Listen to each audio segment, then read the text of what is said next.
Our experiment today is about fractional distillation. Okay, so fractional distillation is a multi-simple distillation process. Okay, so if you recall in our previous experiment, we have simple distillation. Distillation involves two important physical processes: evaporation followed by condensation process. Okay, and it is a method of purifying liquid. Like if you want to separate water from alcohol, so liquids with different boiling points can be separated. No? But sometimes, if the boiling point is very close to each other, boiling point of liquid components in a mixture are very close, it is very difficult to separate them by just simple distillation. So we resort to multi-simple distillation processes, just like extraction. We can do that several times in one setup. Fractional can do multiple simple distillations in one setup, okay, until we get the pure liquid. Okay, so this is our experiment today. So here we have methanol butanol mixture. That's a sample, and don't forget to place boiling chips to prevent explosion. Okay, and now we set up the distilling apparatus. So first, we have our fractionating column and multi-simple distillation column here. So each coil there plus one coil is equal to one simple distillation process. So the greater the number of coils, okay, the greater the number of simple distillations. So the pure liquid will get out on top. The same principle in oil refining. In oil refinery class, okay, if you have visited the oil refinery in Batangas or Bataan, okay, you will see the different, the very long column there, and you have different pipes. That represents one fractionation.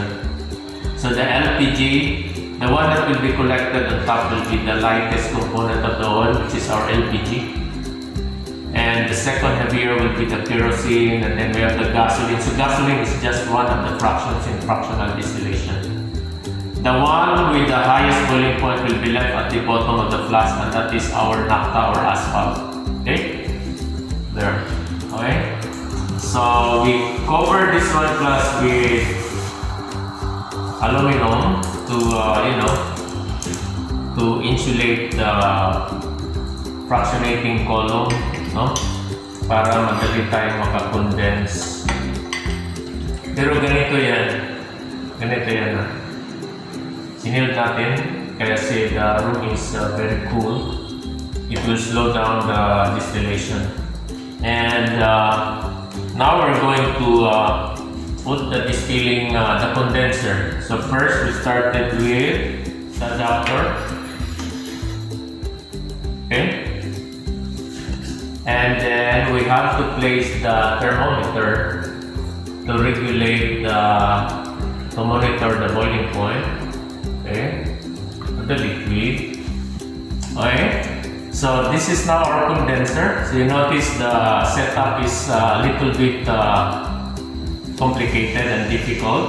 Okay, very fragile class. No, these are very expensive columns. I think this one is 7,000. This one is 7,000. Okay, so you're very lucky that you are not doing the experiment. Ako yung mananagot. Okay, so this is our receiver, okay? So we have our adapter again. So we lubricate this there, that's enough. And then we have our adapter, which is 3,500. Oh my god, I know the price plus. There. Okay. Oh, Okay, so now this one actually class, no? In some setup, this one is connected to a vacuum, okay? To enhance the condensation process, okay? But for now, we don't need to do that. We just go with the flow, okay? So we have our cute platform for the receiver. So this is our receiver, okay? So the basic principle here, once I hold this one, you have the vapor of the two liquids. The vapor will be concentrated with the more volatile component, okay? So this will go up here, and the higher boiling point component will be the first one to condense.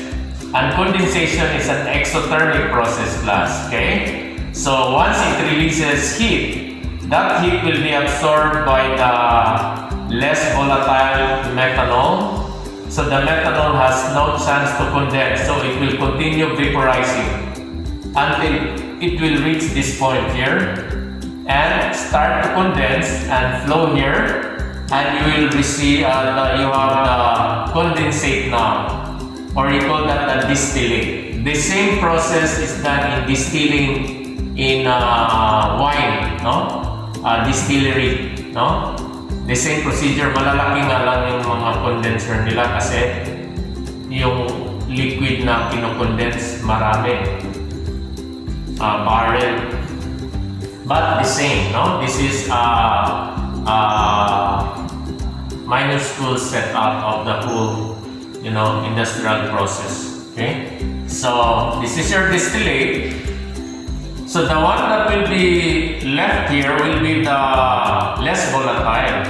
If you want that to follow the condensation, then you're going to heat the liquid so that the boiling point of the second liquid will be reached, and it will also follow the first one. Okay. So here we are separating the two liquids, methanol and butanol. So I think we are now ready. We cannot extend this more, I think.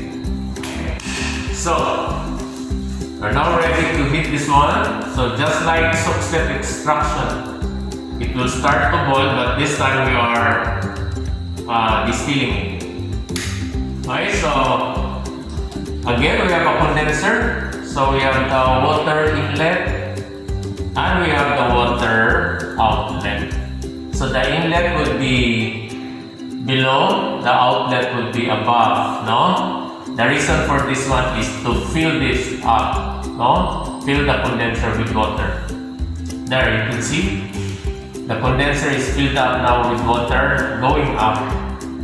Okay, so there. And I think we have to twist this a little bit. Okay, so that's it. We are now heating it. We just have to wait for the mixture to boil. Okay, so I'm now reading the temperature. Just like in your simple distillation class, 1 ml is 20 drops. So you read it every 1 ml. So this is still 62. 5 ml already, 62 degrees. Okay, so 63 or 64. Take note, the boiling point of methanol class is 69 degrees. So that's why it starts already. 9 ml, still 64.